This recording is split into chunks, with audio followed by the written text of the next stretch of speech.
It was a regular Thursday, one of those days where the red dust covers your boots before the sun is even fully up. But all I carried inside was old mud. My name's Connor Parker, 22 years old, and I carry more broken expectations on my back than tools in the workshop. Sometimes, it feels like I was born to be an extra in the Parker family saga, that respectable family who lives on the outskirts of Flagstaff, Arizona, and has coffee at 6 on the dot.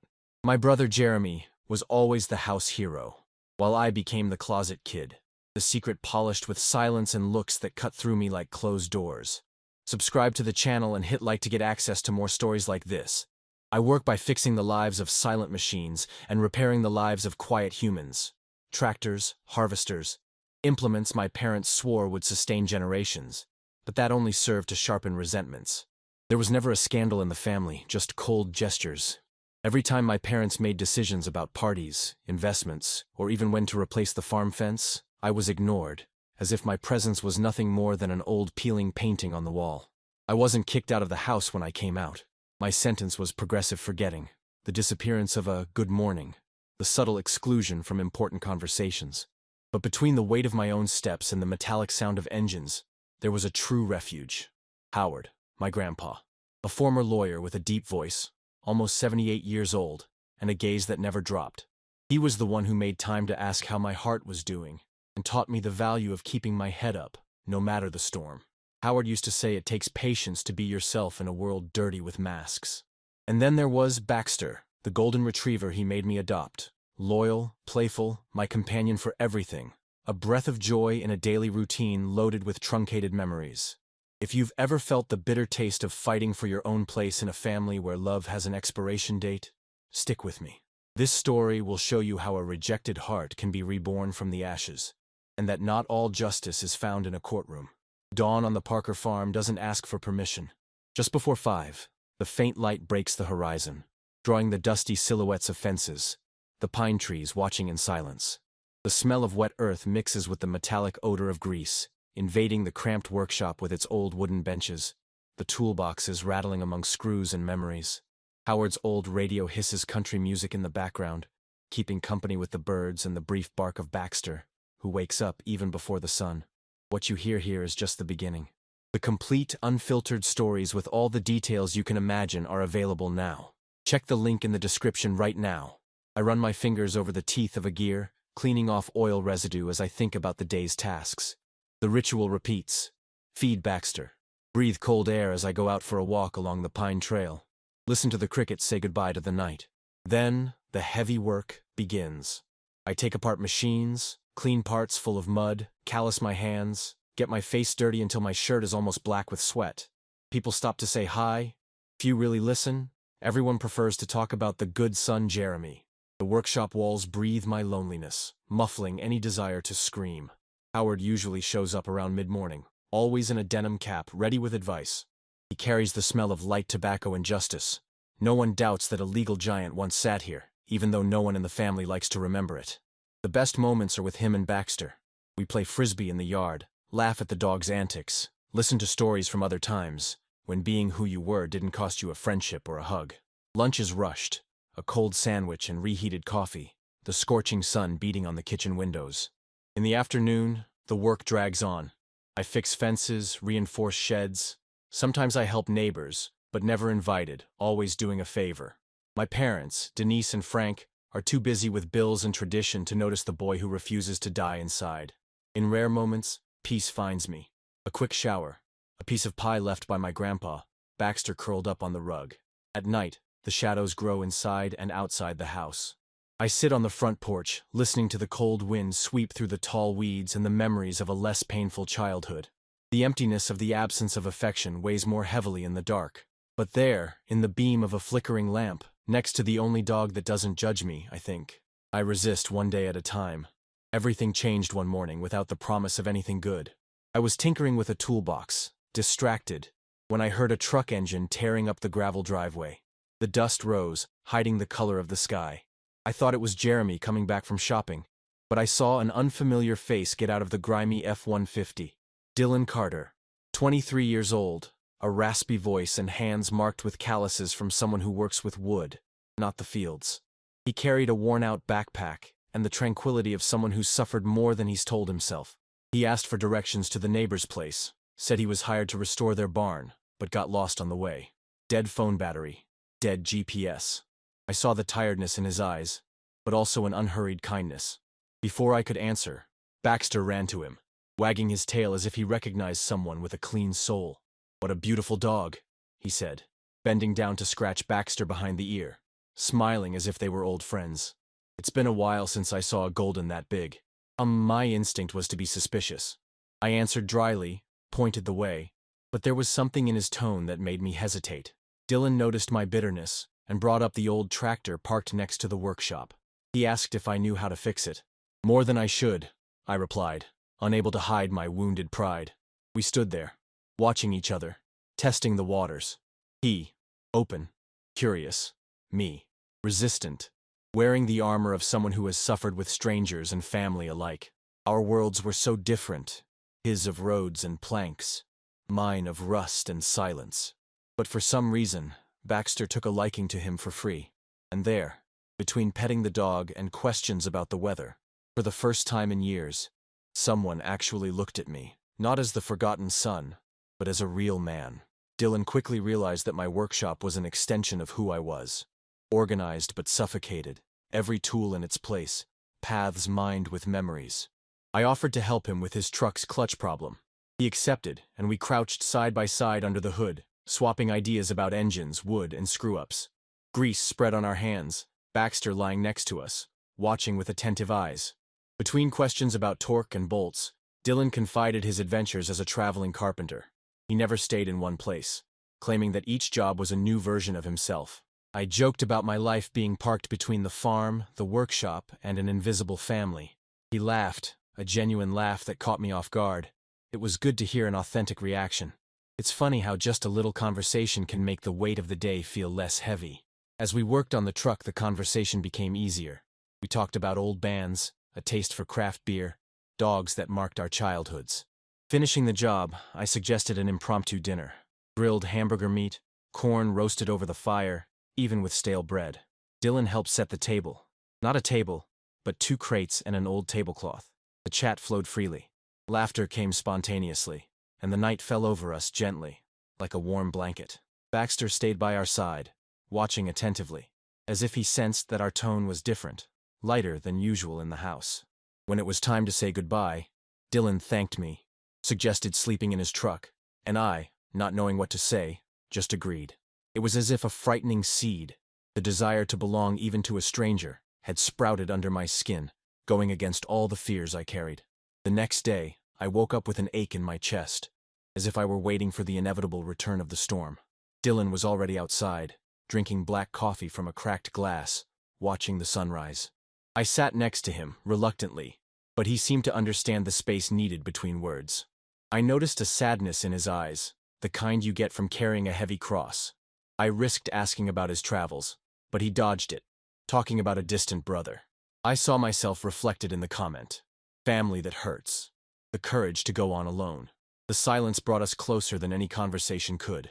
In a slip, Baxter ran off into the woods during our chat. We went running after him. The search among the trees and bushes was, for me, frighteningly symbolic. Here I was, almost losing the most genuine thing in my life, feeling fear and loneliness with every step. We found Baxter minutes later, stuck in the mud, happy to be found. We came back breathless, dirty, but with a shared spark of relief that only those who know loss can understand. Back on the porch, Dylan lowered his guard. He talked about old loves that disappointed him, about the fear of withering away by wandering around without building any ties. I recognized the same fear in myself. I'd moved away from risks so I wouldn't have to face my family's indifference again. In between pauses, I confided in him about Denise and Frank's silent contempt, the pedestal Jeremy was still kept on, even knowing about the dirt behind the excellence. There, we were caught on the threshold of what could be a bold friendship. We recognized each other in our cracks, without sharing too much pain, but knowing that together, the burden of loneliness seemed smaller. The sky was clear above, but our hearts were still in doubt, wanting a shelter that wasn't made just of nails and wood, but of shared truths. The third night arrived with a strange promise of tranquility, a new silence hanging over the house.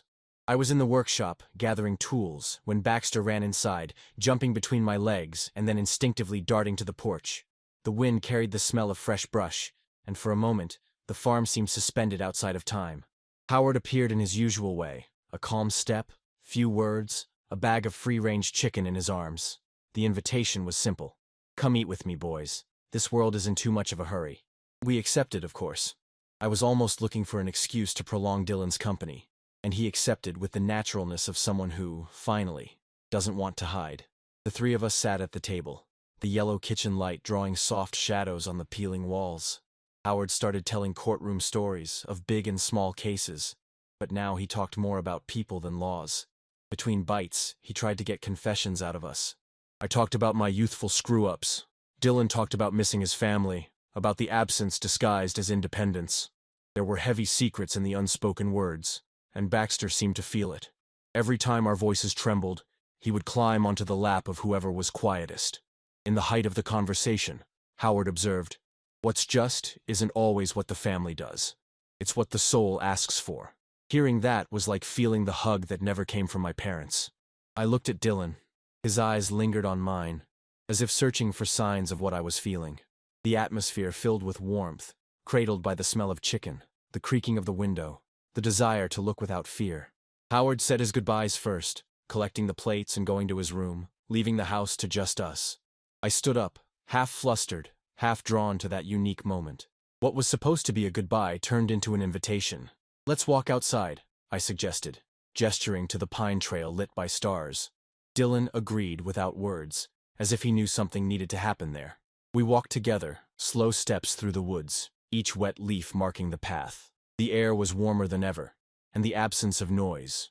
No birds, no machines, just wind and echoes of our conversations, created a shelter for everything that couldn't be said until then. Dylan walked beside me, his hands swinging, almost meeting mine.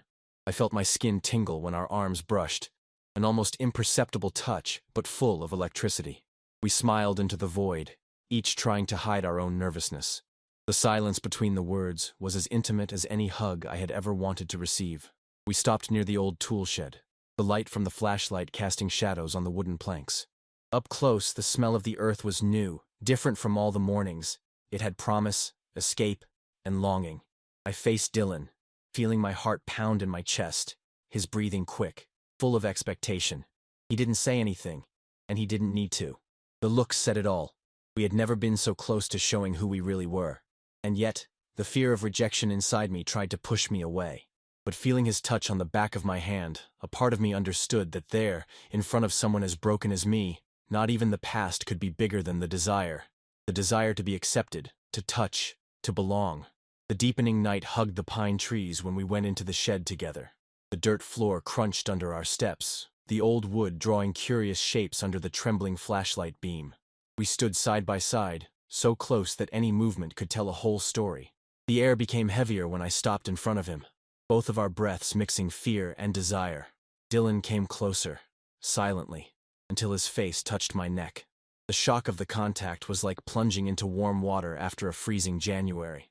I felt his fingertips slide over my wrist, recognizing veins and scars, each pressure an invitation to uncover guarded secrets. His touch wasn't invasive. It was almost a translation of everything words could never say. Our eyes met, and just by the way he breathed, I understood that neither of us wanted to run away. I leaned in, feeling his breath. It smelled of beer, firewood, some distant memory of a warm time. He smiled, a sad, thirsty smile. Instead of words, I gave in to the gesture, an unexpected kiss. Slow, exploring every inch like forbidden and necessary territory. His lips slid on mine, sometimes firm, sometimes gentle, each touch drawing shivers all over my body. Little by little we felt the barrier of years of denial crumble. His hands found my waist, squeezing lightly, guiding me in a secret dance with no soundtrack. The warmth of the contact went up my back, spreading old sins and new hopes. My fingers traveled over Dylan's curves, feeling the muscle under his thin shirt, my chest pressing against his, trying to understand his heartbeat and destiny. On the shed floor, the dust enveloped our bodies, each movement lying down, drawing invisible maps of desire. The shy laughs mixed with muffled sighs. It was as if everything around us had stopped. The whole world reduced to skin and the desire to feel. The smell of wood in the air and the mixed sweat on our bodies created a slow intoxication, making everything more intense. Every caress was a flag of defense against abandonment. Time lost all meaning. There were only two foreign souls seeking refuge in the warmth of the other. When our bodies slid and truly met, I felt something beyond the flesh, an invitation to take a deep breath, to lose the fear, to surrender to the desire to be seen. The touch became more urgent, hands exploring paths, mouths seeking answers, hearts accelerating beyond what any explanation could contain. The friction of our bodies felt like a bonfire lit on a cold night, each movement a promise and ultimate liberation. In the end, the silence returned, but now it was light. Dylan laughed softly, rested his head on my shoulder, his eyes shining, tired and happy. We stayed together, hugging on the floor, feeling the rest of the shame drain away, giving space to the certainty. We were finally complete, more whole than ever. Nothing there needed a name or an excuse, only the feeling was in command. When the new day began to break, I was no longer the same. The light entered timidly through the hole in the door, drawing golden streaks on Dylan that made him even more real.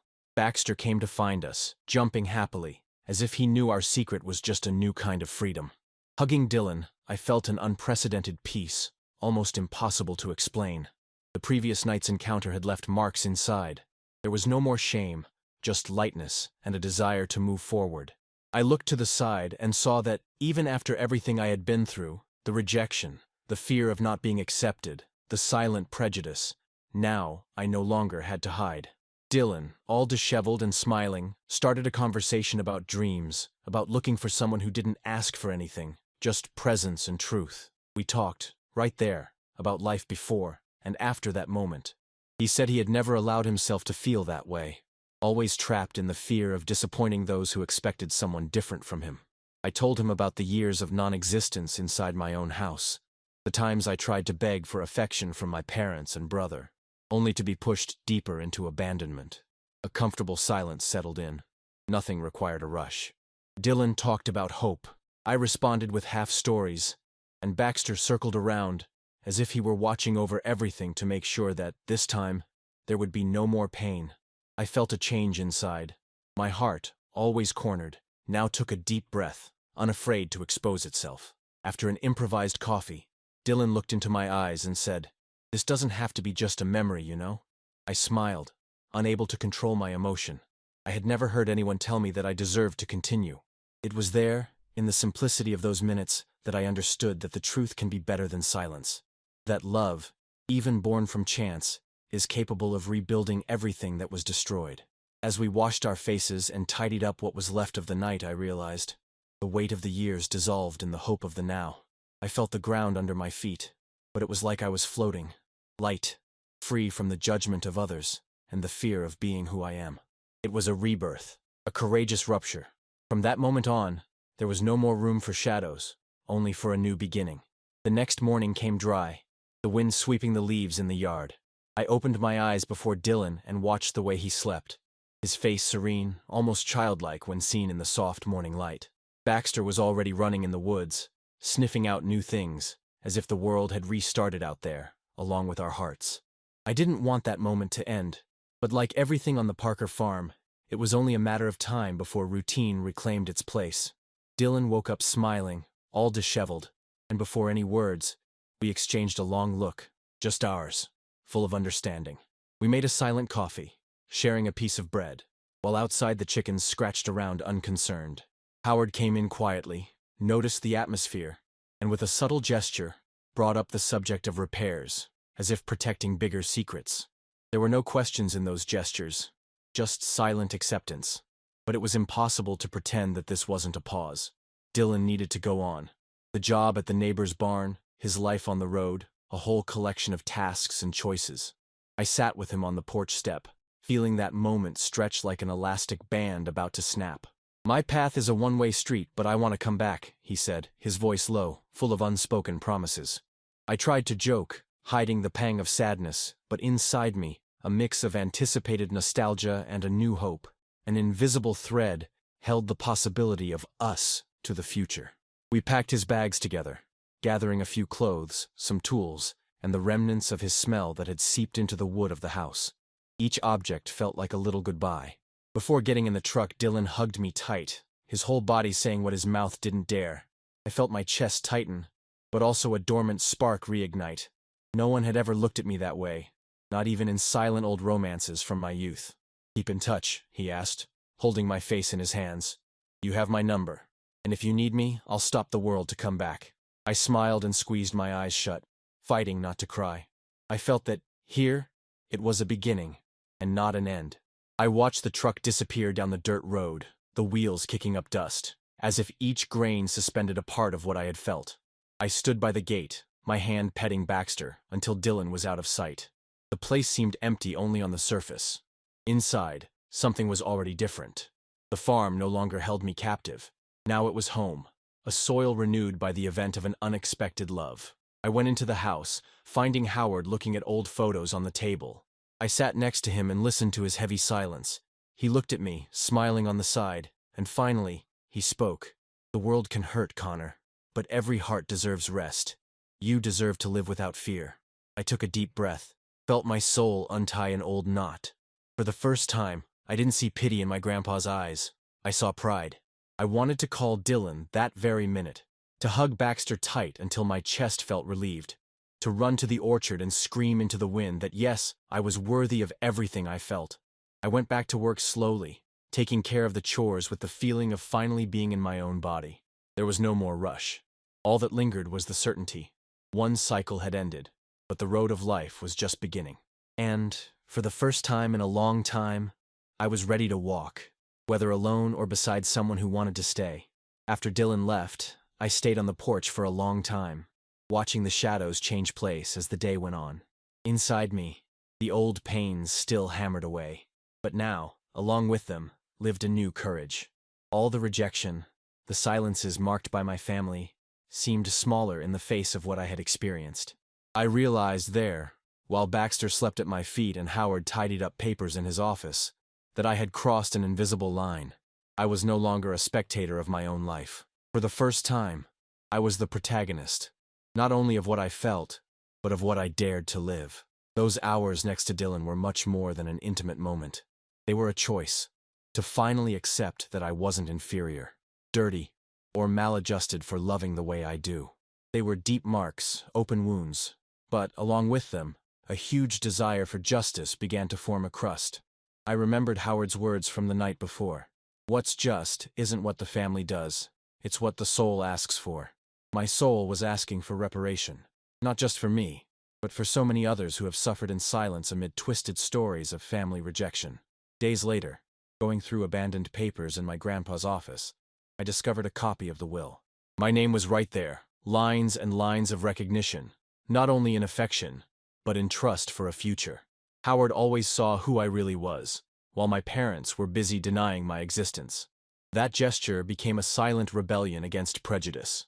The Parker farm was, from now on, a redoubt of truth. Nothing would make me doubt my worth again. I started planning my future the way I had always dreamed. I enrolled in law school, listening to Howard's advice late into the night, wanting from then on to help those who most needed a shield against injustice. The difference is that this time, it wasn't because I felt like a victim. It was because I recognized my power. I had learned through pain how much the law and affection can be a tool of salvation for those who never believed they deserved justice. The days passed. The work in the workshop became less heavy, more fulfilling. When Dylan would text or call from some distant road, I would smile to myself. Every word from him brought back the smell of that night, the pleasant weight of that hug, the feeling of being whole. I didn't know if our paths would cross again in a definitive way, but now I didn't need promises. What he gave me was a seed, and there is no farm without planting. I began to see my parents with eyes of compassion, no longer as judges of my destiny. They were gone, dealing with the consequences of their own actions. And, inside me, the desire for revenge died, giving way to the feeling that only those who accept losing can gain peace. I was free not because my family hugged me, but because I owned my story. My grandpa remained strong, being my foundation and safe harbor, guiding every step, celebrating the small victories. Baxter continued to be my faithful sidekick, bringing childlike joy even on days of uncertainty. Fear no longer guided my steps. Affection did. Today, looking back, I understand that forgiveness isn't acceptance of what was done to me. It's liberation from what could still hold me back. Guilt, resentment, the exhaustion of waiting for the impossible. I learned in love, in desire, and in pain that there is always a path for those who decide to live for real, without shame and without asking for apologies. If you've stayed with me on this journey, I invite you to reflect with me. How many of us have not accepted crumbs for fear of not being loved as we deserve? How many remain silent, waiting for the day they will be seen, recognized, and celebrated for who they truly are? It doesn't matter if the scars still hurt. Everyone deserves to live without hiding their true face. Everyone deserves a shelter where they don't have to disguise hope. And if you ever doubt it, remember this story. There is always someone, even if it's just one grandpa or a faithful dog, who can remind you of your worth. And above all, there is always a way back to your own heart. If this story touched a place inside you, go ahead and hit like, share it with someone who needs to hear it, and subscribe to the channel. In the next episodes, there will be a lot more real stories, courage, and space for everyone who has ever thought of giving up, but chose to live. What you hear here is just the beginning. The complete, unfiltered stories with all the details you can imagine are available now. Check the link in the description right now. Because the greatest justice in life is to accept, with an open heart, the possibility of a new beginning. And whoever starts over never goes back to the same place.